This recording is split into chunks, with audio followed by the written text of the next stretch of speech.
মাধ্যমিক লাস্ট 10 ইয়ার সলভ ভৌতবিজ্ঞান সপ্তম অধ্যায় পরমাণু নিউক্লিয়াস মাধ্যমিক 2017 কোশ্চেন নাম্বার 1.9 নিচের কোনটি আলফা বিটা ও গামা রশ্মির আয়নায়ন ক্ষমতার সঠিক ক্রম? অ্যান্সার হলো A number, alpha greater than beta greater than gamma. Question number 2.10 তেজস্ক্রিয় পরমাণুর কোন অংশ থেকে বিটা কণা নির্গত হয়? অথবা ইউরেনিয়াম 92-238 থেকে আলফা কণা নিঃসরণের ফলে যে মৌলটি উৎপন্ন হয় তার পারমাণবিক সংখ্যা কত? অ্যান্সার তেজস্ক্রিয় পরমাণুর নিউক্লিয়াস থেকে বিটা কণা নির্গত হয়। অথবা ইউরেনিয়াম থেকে আলফা কণা নিঃসরণের ফলে যে মৌলটি উৎপন্ন হয় তার পারমাণবিক সংখ্যা হবে 90। কোশ্চেন নাম্বার 4.8 ভর ত্রুটি বলতে কি বোঝায়? নিউক্লিয় সংযোজনে যে শক্তি মুক্ত হয় তার উৎস কি? অ্যান্সার ভর ত্রুটি পরমাণু নিউক্লিয়াসের স্থির ভর বা পরীক্ষালব্ধ ভর নিউক্লিয়াসে উপস্থিত প্রোটন ও নিউট্রনগুলির মোট ভরের থেকে কিছুটা কম হয়। ভরের এই পার্থক্যকে ভর ত্রুটি বলে। যেহেতু এটি 2 নম্বরই কোশ্চেন তাই শুধুমাত্র সংজ্ঞা না লিখে এর সাথে আমি গাণিতিক রূপটাকে জুড়ে দিয়েছি। যেমন ধরা যাক কোনো মৌলের পারমাণবিক সংখ্যা জেড এবং ভর সংখ্যা এ, সুতরাং ওই মৌলের পরমাণু নিউক্লিয়াসে প্রোটন সংখ্যা জেড এবং নিউট্রন সংখ্যা এ মাইনাস জেড। যদি একটি প্রোটনের ভর এমপি এবং একটি প্রোটনের ভর এমএন হয় তবে পরমাণুটির নিউক্লিয়াসের ভর হবে Z into MP plus A minus Z into MN. যদি পরমাণুটির নিউক্লিয়াসের স্থির ভর এম হয় তবে ভর ত্রুটি del M equals to Z MP plus A minus Z into MN minus M. বাকি পার্টটুকুর উত্তর নিউক্লিয় সংযোজনে যে শক্তি মুক্ত হয় তার উৎস হলো ভর ত্রুটি। মাধ্যমিক 2018 কোশ্চেন 1.9 তেজস্ক্রিয় মৌল থেকে নির্গত বিটা রশ্মি হলো? অ্যান্সার এ নাম্বার, ইলেকট্রনের স্রোত। 2.10 আলফা বিটা ও গামা রশ্মিকে তাদের ভেদন ক্ষমতার ঊর্ধ্বক্রমে সাজাও। অ্যান্সার আলফা বিটা গামা রশ্মির ভেদন ক্ষমতার ঊর্ধ্বক্রম হলো alpha less than beta less than gamma. অথবা কোন ধরনের নিউক্লিয় বিক্রিয়া সূর্যের শক্তির উৎস? অ্যান্সার নিউক্লিয় সংযোজন হলো সূর্যের শক্তির উৎস। কোশ্চেন নাম্বার 4.8 আলফা ও গামা রশ্মির আধান ও আয়নাইজিং ক্ষমতার তুলনা করো, তেজস্ক্রিয়তার একটি ব্যবহার উল্লেখ করো। অ্যান্সার আলফা ও গামা রশ্মির তুলনা। আলফা রশ্মির আধান +2 একক, গামা রশ্মির আধান 0। আলফা রশ্মির ভরবেগ বেশি হওয়ায় এর আয়নাইজিং ক্ষমতা অনেক বেশি, গামা রশ্মির আয়নাইজিং ক্ষমতা সব থেকে কম। তেজস্ক্রিয়তার ব্যবহার চিকিৎসা ক্ষেত্রে ক্যান্সারের চিকিৎসায় ও মস্তিষ্কে টিউমারের অবস্থান নির্ণয়ে তেজস্ক্রিয়তার ব্যবহার হয়। এছাড়াও কৃষিক্ষেত্রেও তেজস্ক্রিয়তা ব্যবহৃত হয়।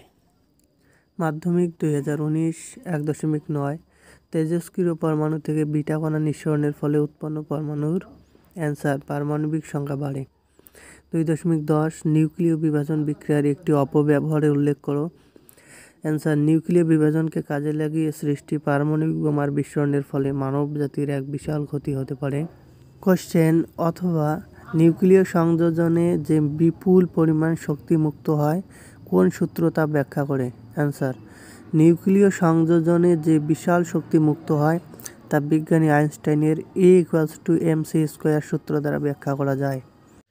কোশ্চেন 4.8 কোনো তেজস্ক্রিয় মৌলের থেকে আলফা কণা নির্গমনে নতুন মৌলের সৃষ্টি হয় কিন্তু গামা রশ্মি নির্গমনে নতুন মৌলের সৃষ্টি হয় না কেন, ব্যাখ্যা করো। অ্যান্সার একটি আলফা কণা 2টি প্রোটন ও 2টি নিউট্রন দ্বারা গঠিত। ফলে কোনো পরমাণুর নিউক্লিয়াস থেকে একটি আলফা কণা নির্গত হলে তার পরমাণু ক্রমাঙ্ক 2 একক ও ভর সংখ্যা 4 একক কমে যায়। পরমাণু ক্রমাঙ্কের পরিবর্তনের ফলে নতুন মৌলের সৃষ্টি হয়। গামা রশ্মি হলো তড়িৎচুম্বকীয় তরঙ্গ, এর ভর সংখ্যা ও পারমাণবিক সংখ্যা 0। তাই পরমাণু নিউক্লিয়াস থেকে গামা রশ্মি নির্গত হলে মৌলের ভর সংখ্যা ও পারমাণবিক সংখ্যা একই থাকে, ফলে নতুন মৌলের সৃষ্টি হয় না।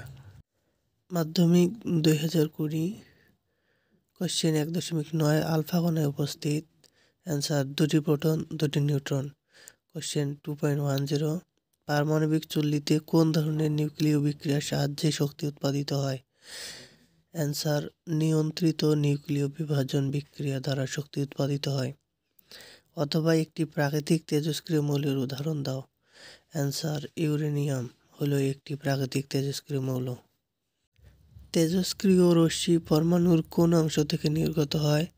তেজস্ক্রিয় রশ্মিগুলির মধ্যে কোনটির ভেদন ক্ষমতা ও কোনটির আয়নন ক্ষমতা সর্বাধিক? অ্যান্সার, তেজস্ক্রিয় রশ্মি পরমাণুর নিউক্লিয়াস থেকে নির্গত হয়।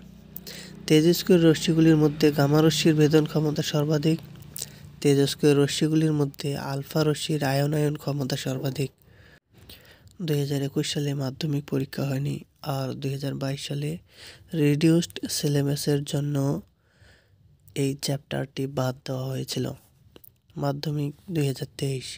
কোশ্চেন 1.9, আলফা বিটা ও গামা রশ্মির ভেদন ক্ষমতার সঠিক ক্রম হলো। Answer, gamma greater than beta greater than alpha.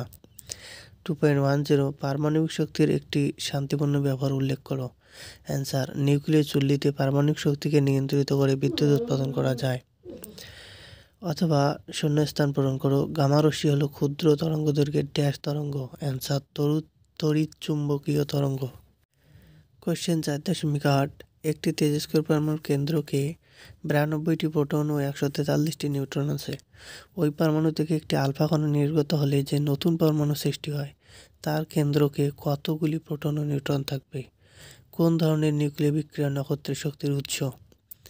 Answer, নতুন পরমাণুটির প্রোটন সংখ্যা হবে 90, কারণ একটি আলফা কণা নির্গত হলে 2টি প্রোটন সংখ্যা কমে যায় এবং 4 একক ভর সংখ্যা কমে যায়। নতুন পরমাণুটির ভর সংখ্যা 143 - 4 139। সুতরাং নতুন পরমাণুটির নিউট্রন হবে 139 - 90 = 49। নিউক্লিয় সংযোজন হলো নক্ষত্রের শক্তির উৎস। মাধ্যমিক 2024। কোশ্চেন 1.9, 86A 222 থেকে 84B 210 বিক্রিয়াটিতে নিঃসৃত আলফা ও বিটা কণার সংখ্যা হবে যথাক্রমে। অ্যান্সার, 3 আলফা ও 4 বিটা। এক্ষেত্রে ভর সংখ্যা কমেছে 12 একক, সুতরাং আলফা কণার সংখ্যা হবে 4 দিয়ে 12কে ভাগ করে আমরা পাই 3 আলফা।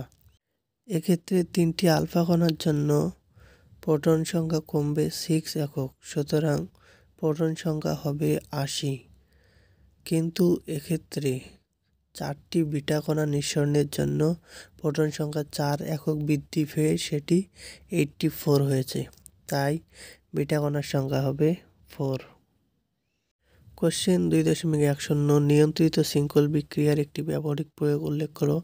অ্যান্সার, নিয়ন্ত্রিত শৃঙ্খল বিক্রিয়াকে কাজে লাগিয়ে বিদ্যুৎ উৎপাদন করা সম্ভব হয়েছে। অথবা নিউক্লিয় সংযোজনের আগে নিউক্লিয় বিভাজন ঘটানো হয় কেন? অ্যান্সার, নিউক্লিয় সংযোজন বিক্রিয়া ঘটানোর জন্য প্রচুর তাপশক্তির প্রয়োজন হয়, আর সেই তাপশক্তি উৎপন্ন করা যায় নিউক্লিয় বিভাজন বিক্রিয়া দ্বারা, তাই নিউক্লিয় সংযোজনের আগে নিউক্লিয় বিভাজন বিক্রিয়া ঘটানো হয়। কোশ্চেন 4.8, আলফা ও গামা রশ্মির আধান ভেদন ক্ষমতা ও আয়নিত করার ক্ষমতার তুলনা করো। অ্যান্সার, আলফা ও গামা রশ্মির তুলনা। আলফা রশ্মি তথা আলফা কণার আধান +2 একক। গামা রশ্মি হলো তড়িৎ চুম্বকীয় তরঙ্গ, এর আধান 0। আলফা কণার ভর বেশি ও বেগ কম হওয়ায় এর ভেদন ক্ষমতা কম। গামা রশ্মির ভেদন ক্ষমতা সর্বাধিক। আলফা রশ্মির গ্যাসকে আয়নিত করার ক্ষমতা সবথেকে বেশি। গামা রশ্মির গ্যাসকে আয়নিত করার ক্ষমতা সবথেকে কম।